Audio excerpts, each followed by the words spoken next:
motivation tapes, motivation books. What happened here? Suddenly everybody needs to be motivated? It's a fairly simple thing. Either you want to do something or you don't. What's the big mystery? Besides, if you're motivated enough to go to the store to buy a motivation book, aren't you motivated enough to do that? So you don't need the book. Put it back. Tell the clerk, fuck you, I'm motivated. I'm going home.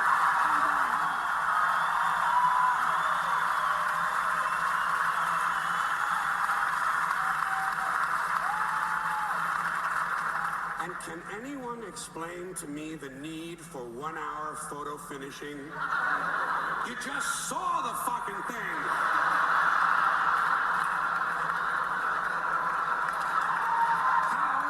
How can you possibly be nostalgic about a concept like a little while ago?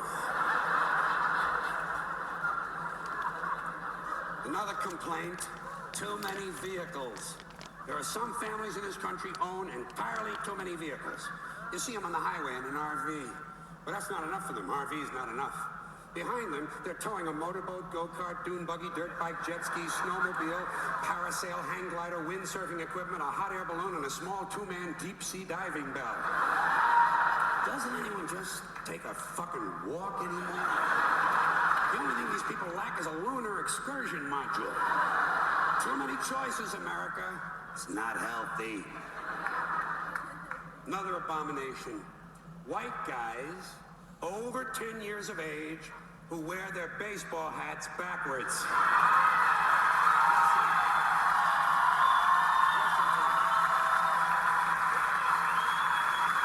White guys, let me tell you something. You're never going to be as cool as black guys. It's not going to happen. You're white and you're lame. It's a fucking law of nature. Turning your hat around and learning a complicated handshake will not make you cool. And you black guys, since you started the whole thing, I'm going to let you stay with the hats a little bit longer, but I think really, once you qualify for Social Security, it's time to spin that motherfucker around to the front of you.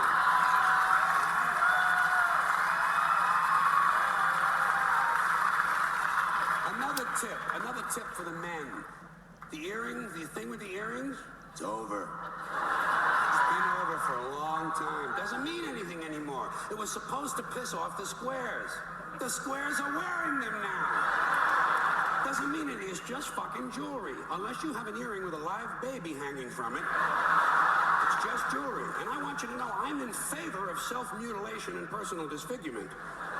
I've always said there's nothing like puncturing and perforating your skin in a dozen or so places in order to demonstrate your high self-esteem. When I see a young man decorating his scalp with a soldering iron, I say, there's a happy guy.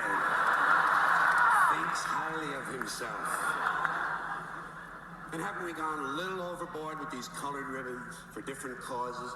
Every cause has its own colored ribbon now. Red for AIDS, blue for child abuse, pink for breast cancer, green for the rainforest, purple for urban violence. I got a brown one. You know what it means? Eat shit, motherfucker!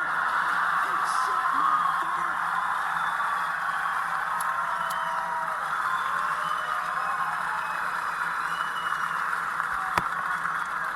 And what can we do to silence these Christian athletes who thank Jesus whenever they win, never mention his name when they lose? Not a word. You never hear him say, Jesus made me drop the ball. The good Lord tripped me up behind the line of scrimmage.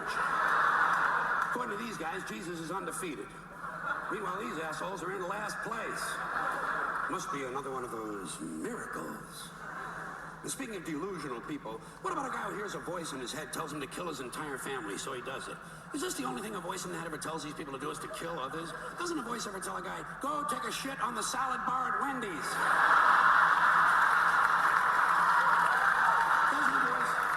Doesn't a voice tell a guy to take out his dick on the merry-go-round once in a while?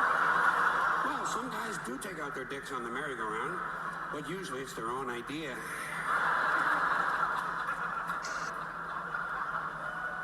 Something else I can do without: aftershave and cologne. And this disgusting shit that men put on their bodies. Just what I need in the elevator. Some guy standing next to me smells like a fucking pine tree. I said, go home and wash, you smelly prick. You smell like the urinal in a Portuguese cat house. God damn, guys. guys are stupid. Guys are really fucking dumb. They think they're gonna get laid with this stuff, you know. Oh yeah, they put it on at home. Oh boy, I'll get laid tonight. I'll get laid tonight. You don't get laid with green shit that comes out of a bottle, okay? And the only smell that's gonna help you get laid might be your own natural scent. You have pheromones. It's a secondary sex characteristic. People in America, they're all nervous about sex. They want to cover that up and disguise it. Guys in Europe, they know how to live. Guy gets in the elevator over there, he smells like a pile of dog shit. Those people are sophisticated.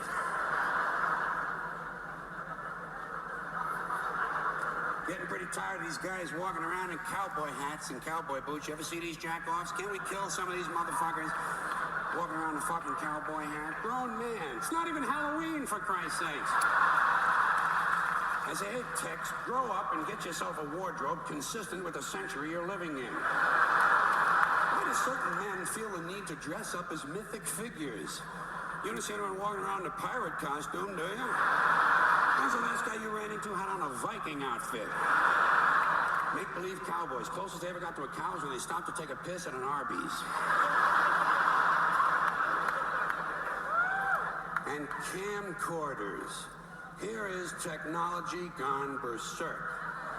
Everywhere you go now, there's some dick, some yo-yo, some putz with a camcorder, and he is going to tape everything.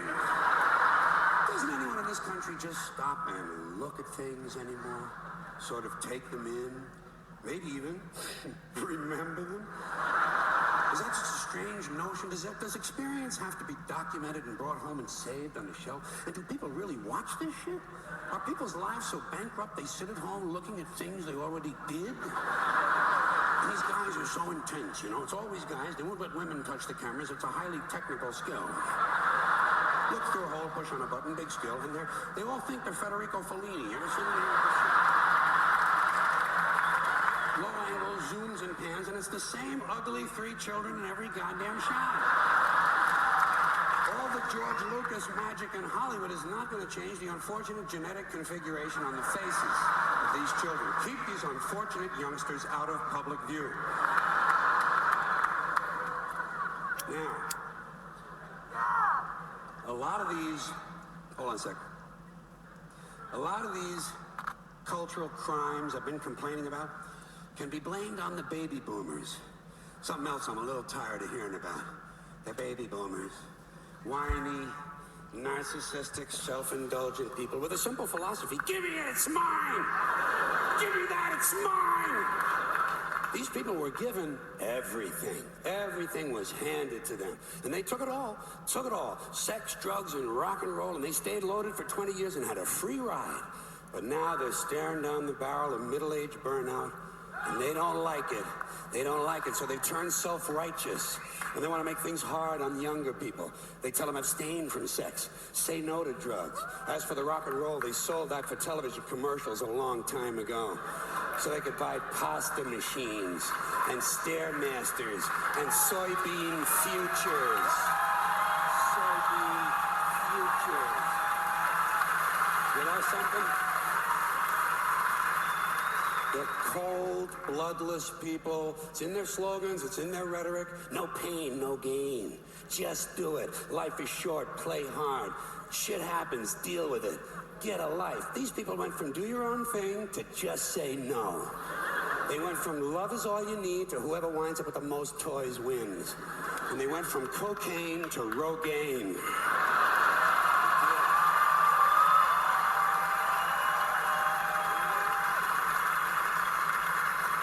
And you know something? They're still counting grams, only now it's fat grams. And the worst of it is the rest of us have to watch these commercials on TV for Levi's loose-fitting jeans and fat-ass Docker pants. Because these degenerate yuppie boomer cocksuckers couldn't keep their hands off the croissants and the Haagen-Dazs. And their big fat asses have spread all over and they have to wear fat-ass Docker pants.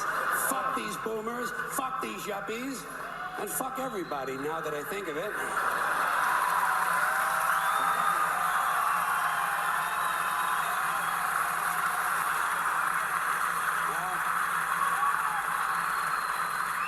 Sometimes in comedy you have to generalize.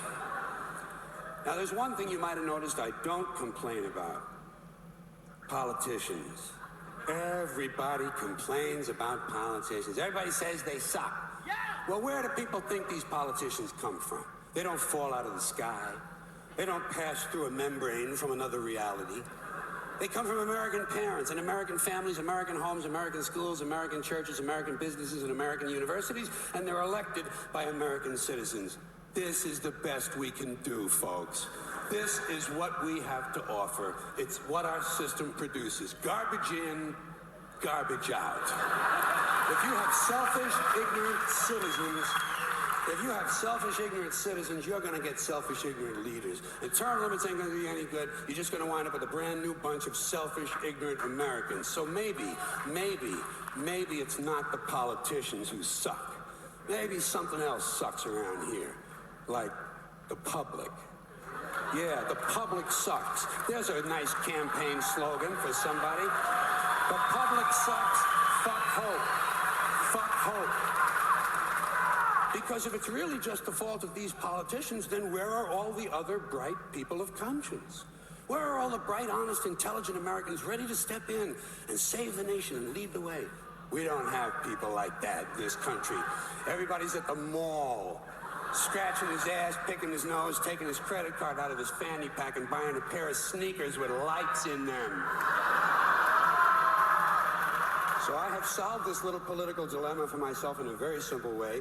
On election day, I stay home. I don't vote. Fuck them. Fuck them. I don't vote. Two reasons I don't vote. First of all, it's meaningless.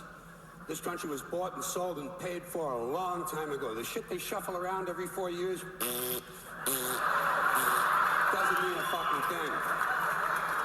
And secondly, I don't vote because I believe if you vote, you have no right to complain. People like to twist that around, I know. They say, well, if you don't vote, you have no right to complain. But where's the logic in that? If you vote and you elect dishonest, incompetent people and they get into office and screw everything up, well, you are responsible for what they have done. You caused the problem. You voted them in. You have no right to complain. I, on the other hand, who did not vote, who in fact, did not even leave the house on election day, am in no way responsible for what these people have done and have every right to complain as loud as I want about the mess you created that I had nothing to do with.